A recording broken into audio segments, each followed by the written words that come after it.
Bismillahirrahmanirrahim. Assalamualaikum warahmatullahi wabarakatuh. Salam sejahtera bagi kita semua. Video kali ini kita akan belajar bersama dan menggali lebih dalam akan materi branding. Terkait pembelajaran chapter 12 tentang managing branding over time, kebetulan kita sepakat brand yang kita pilih atau kita ambil contoh penerapannya adalah Coca-Cola. Jadi ini kolaborasi kami dari kelompok 12 yang beranggotakan Ari Mulyati, saya sendiri Tutut Ratnawana, lalu Septianingsih Wardani dan Muhammad Syafiq Hilmi. Baik, kita awali pembahasan materi chapter 12 ini dari Saudari Ari Mulyati. Silahkan Mbak Ari. Oke, terima kasih Mbak Wana. Kita masuk ke pembahasan pertama mengenai managing brand over time atau bagaimana cara mengelola suatu brand dari waktu ke waktu. Sebelumnya, saya ingin bertanya, mengapa sih kita perlu melakukan pengelolaan brand dari waktu ke waktu? Hal ini dikarenakan salah satu tantangan dalam mengelola merek adalah bagaimana perubahan yang terjadi di lingkungan pemasaran, terutama dalam beberapa tahun terakhir, baik perubahan eksternal maupun perubahan internal di perusahaan. Misalnya, perubahan dan pergeseran dalam consumer behavior atau perilaku konsumen, struktur dan kekuatan saluran, intensitas dan strategi yang kompetitif, peraturan pemerintah, atau aspek lain dari lingkungan pemasaran akan dapat mempengaruhi nasib sebuah brand. Kemudian, perubahan pengetahuan konsumen akan brand yang diperoleh melalui aktivitas pemasaran yang diterapkan saat ini juga akan memiliki efek yang baik secara langsung maupun tidak langsung berpengaruh pada keberhasilan aktivitas pemasaran di masa depan. Terima kasih Mbak Ari. Baik, presentasi ini akan saya lanjutkan terkait reinforcing branding atau memperkuat merek. Sebuah merek perlu dikelola dengan hati-hati agar nilainya tidak terdepresiasi dan juga agar perusahaan dapat bertahan lebih lama. Lalu perlu memperkuat ekuitas merek dilakukan dengan tindakan pemasaran yang secara konsisten menyampaikan makna merek kepada konsumen dalam hal brand awareness dan brand image. Suatu produk dengan brand equity yang kuat dapat membentuk brand platform atau landasan merek yang kuat dan mampu mengembangkan keberadaan suatu merek dalam persaingan apapun dalam jangka waktu yang lama. Caranya adalah dengan yang pertama, mempertahankan konsistensi merek, yaitu melalui dukungan pemasaran yang konsisten dalam jumlah dan sifatnya. Yang kedua, melindungi sumber ekuitas merek. Prioritas utamanya adalah untuk melestarikan dan mempertahankan sumber ekuitas merek yang ada. Yang ketiga, fortifying versus leveraging, di mana trade-off memperkuat dan memperkuat makna, seperti peningkatan produk baru yang diterima dengan baik atau kampanye iklan yang dirancang secara kreatif versus memanfaatkan atau meminjam dari ekuitas merek yang ada untuk menuai beberapa keuntungan finansial. Diskon promosi jangka pendek yang hanya menekan yang lebih rendah harga. Lalu yang terakhir, menyesuaikan program pemasaran pendukung, di mana pemasar hanya boleh mengubah taktik hanya jika jelas bahwa mereka tidak lagi memberikan kontribusi yang diinginkan untuk mempertahankan dan memperkuat ekuitas merek. Sebagai contoh penerapan dari Coca-Cola terkait reinforcing brand, Triyono Prijosusilo selaku Direktur of Public Affairs Communication and Sustainability PT Coca-Cola Indonesia menjelaskan sebuah brand akan kuat jika mengandung promosi dan value.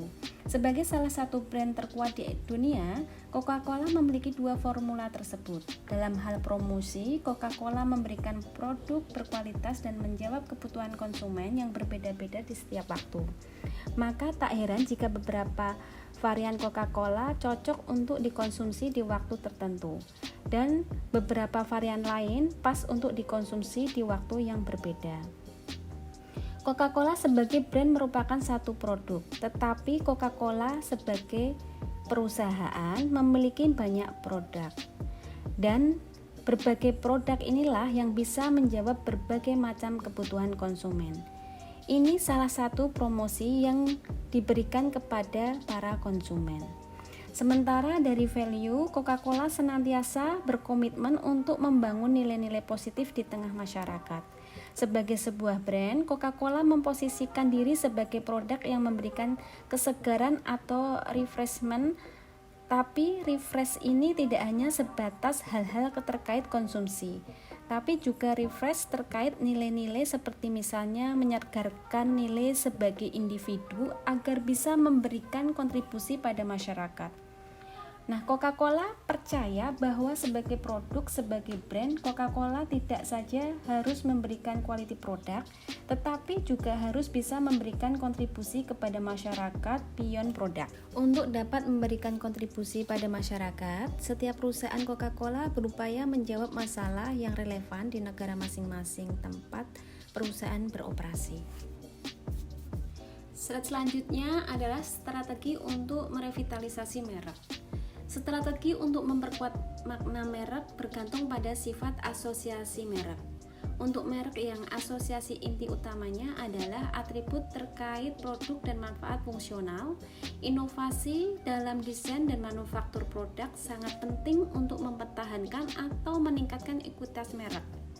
Yaitu yang pertama, manajemen merek yang efektif memerlukan pengambilan keputusan pemasaran jangka panjang.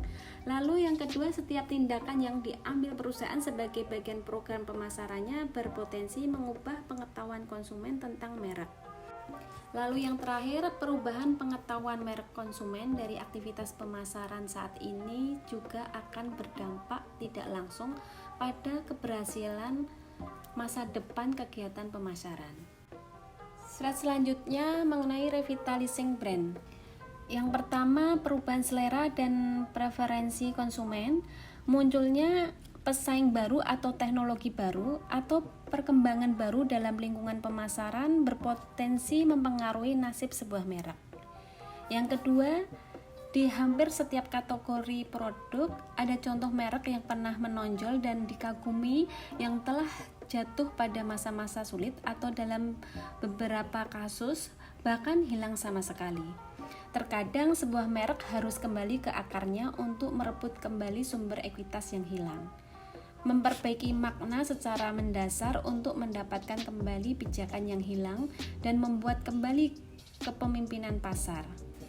Lalu yang ketiga, dalam membuat profil struktur pengetahuan merek untuk memandu reposisi, penting untuk secara akurat dan lengkap mengkarakterisasi luas dan kedalaman kesadaran merek, yaitu kekuatan, kesukaan, dan keunikan asosiasi merek dan tanggapan merek yang tersimpan dalam ingatan konsumen dan sifat hubungan konsumen merek.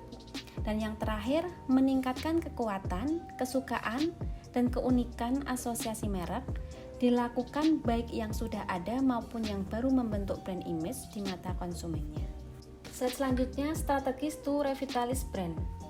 Yang pertama, memperluas brand awareness dengan meningkatkan ingatan konsumen dan pengenalan merek selama pengetahuan pembelian atau konsumsi.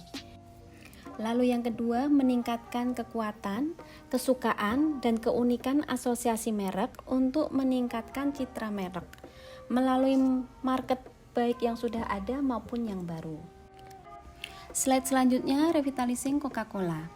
Mari kita lihat bagaimana Coca-Cola merevitalisasi mereknya. Dari berbagai sumber yang kami dapat, direction dari kantor pusat ada 3 hal, yaitu yang pertama, waving the trend, mengikuti tren di mana konsumen semakin concern dengan kesehatan, yaitu dengan cara mengurangi kandungan gula di produk yang eksis, menciptakan produk yang rendah gula, dan mulai mencantumkan jumlah kalori di kemasan. Adapun yang kedua adalah menambah kategori di luar produk awal yang berbasis karbonasi. Coca-Cola memasuki kategori teh, minuman dengan rasa buah, serta air minum dalam kemasan. Di Amerika bahkan sampai ke kategori energy drink. Untuk yang ketiga adalah environmental friendly atau ramah lingkungan, di mana mulai tahun 2019 menggunakan botol yang dibuat dari limbah plastik laut yang didaur ulang. Pada tahun 2025, 100% kemasan dapat didaur ulang. Di tahun 2030, 50% bahan daur ulang dalam botol dan kaleng. Pembahasan selanjutnya akan dilanjutkan oleh Saudara Septi. Baik, selanjutnya adalah expanding brand awareness atau memperluas kesadaran merek, yaitu dengan cara mendorong meningkatkan penggunaan merek baik secara kuantitas ataupun meningkatkan frekuensi yang lebih sering dan efektif. Hal ini dapat dicapai dengan memperkuat sikap penggunaan serta meningkatkan arti penting penggunaan. Lalu, mengidentifikasi peluang penggunaan baru atau tambahan dengan cara mengkomunikasikan kesesuaian penggunaan dan meningkatkan penggunaan brand. Selain itu, memberikan pengingat agar produk tetap selalu digunakan. Seperti Coca-Cola secara konsisten, kreatif, dan terkadang kontroversial dalam melakukan kampanye mereknya. Coca-Cola baru-baru ini meluncurkan minuman energinya sendiri, atau yang disebut dengan Coca-Cola Energy. Lalu, bereksperimen dengan alkohol. Mereka akan meluncurkan Lemon Dew atau Alcopops. Alcopops adalah koktail soda yang diresapi dengan minuman beralkohol seperti vodka. Mereka lebih murah daripada bir kaleng dan populer di kalangan wanita dan premium yang lebih mudah.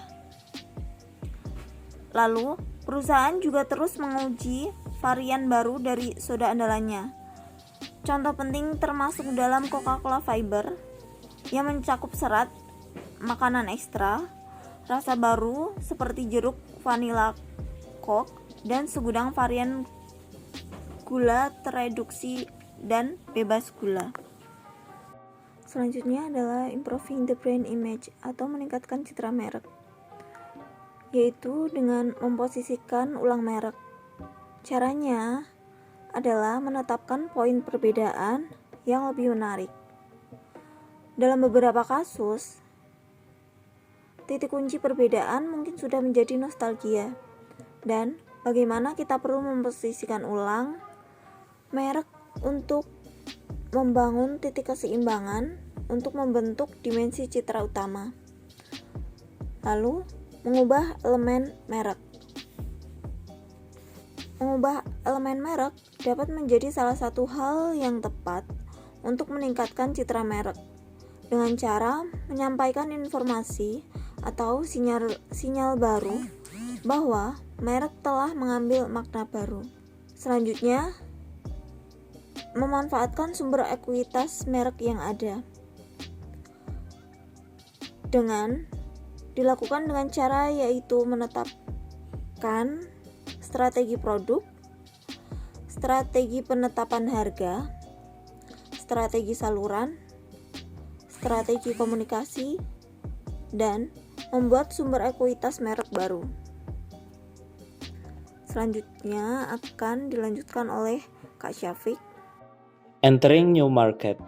Opsi strategis merevitalisasi merek yang telah memudar, meninggalkan kelompok konsumen yang mendukung merek di masa lalu untuk menargetkan pasar yang baru. Market opportunist, yaitu peluang untuk mendapatkan celah yang baru. Coca-Cola pertama kali datang ke Indonesia melalui investasi asing langsung, tetapi kemudian memutuskan untuk memperluas distribusinya ke seluruh Indonesia. Oleh sebab itu, mereka membuka peluang untuk waralaba. Strategi Coca-Cola amati Indonesia untuk menguasai pasar Indonesia menggunakan strategi transnasional yang memiliki ciri-ciri daya tanggap lokal yang tinggi dan juga integrasi global yang sangat tinggi. Maka dari itu Coca-Cola beralih dari perannya yang sebelum itu menjadi pasar yang lebih luas lagi. Adjustment to brand portfolio, penyesuaian terhadap portofolio merek. Perusahaan dengan lebih dari satu merek dalam lini produk harus mengembangkan strategi migrasi yang merasionalisasi pergerakan konsumen di seluruh waralaba karena kebutuhan dan keinginan mereka atau karena fitur dan posisi merek yang berubah. Strategi branding perusahaan atau keluarga brand, di mana brand diurutkan secara logis, dapat memberikan struktur hierarkis di benak konsumennya untuk memfasilitasi migrasi dari brand tersebut. Contohnya, The Coca-Cola Company yang mencakup berbagai merek di dalamnya, seperti Sprite, Fanta, dan Powerade. Selain minuman andalannya dan produk yang dapat dikonsumsi, mencakup ke berbagai macam tujuan dan segmen, harga, kualitas, dan pasar regional. Demikian presentasi dari kami tentang Managing Branding Over Time. Semoga materi chapter 12 ini tentang Managing Branding Over Time bermanfaat bagi kita semua. Kurang lebihnya mohon maaf. Jangan lupa like dan komennya ya. Terima kasih.